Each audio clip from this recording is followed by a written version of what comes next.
Why Afghanistan Embassy has closed its operations in India. Earlier this year, the Afghanistan Embassy was rocked by a power struggle after the Taliban appointed a chargé d'affaires to head the mission. New Delhi.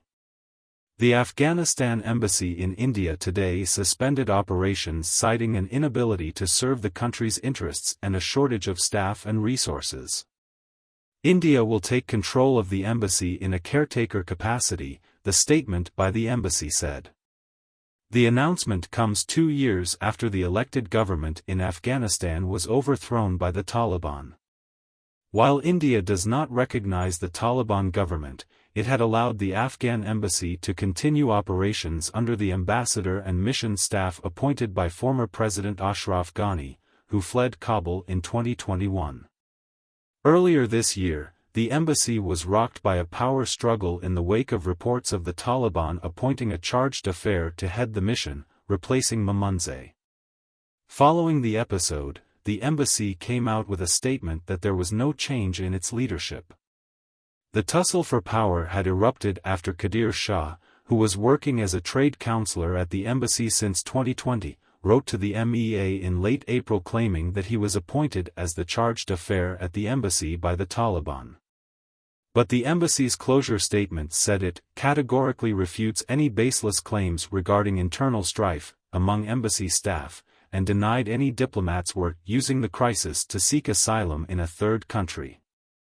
Here are the reasons listed by the Afghanistan Embassy was closing its operations in India. Lack of support from India. In its statement, the Afghanistan Embassy alleged an absence of support from the Indian government.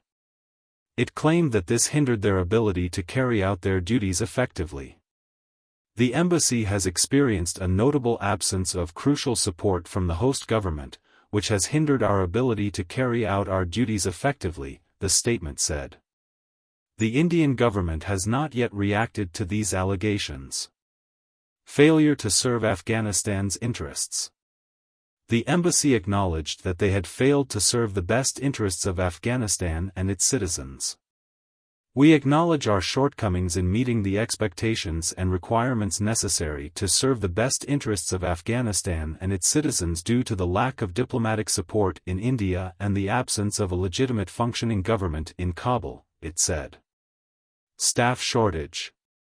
The Afghan embassy said that there had been a significant reduction in personnel and resources due to unforeseen circumstances, making it challenging for them to continue operations.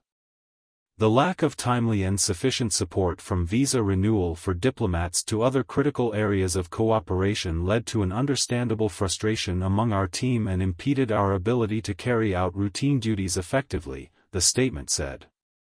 India is yet to recognize the Taliban setup and has been pitching for the formation of a truly inclusive government in Kabul, besides insisting that Afghan soil must not be used for any terrorist activities against any country. Earlier this week, sources in the Foreign Affairs Ministry had said that they are keeping an eye on the crisis and also examining the authenticity of the communication about the Afghanistan embassy closing doors.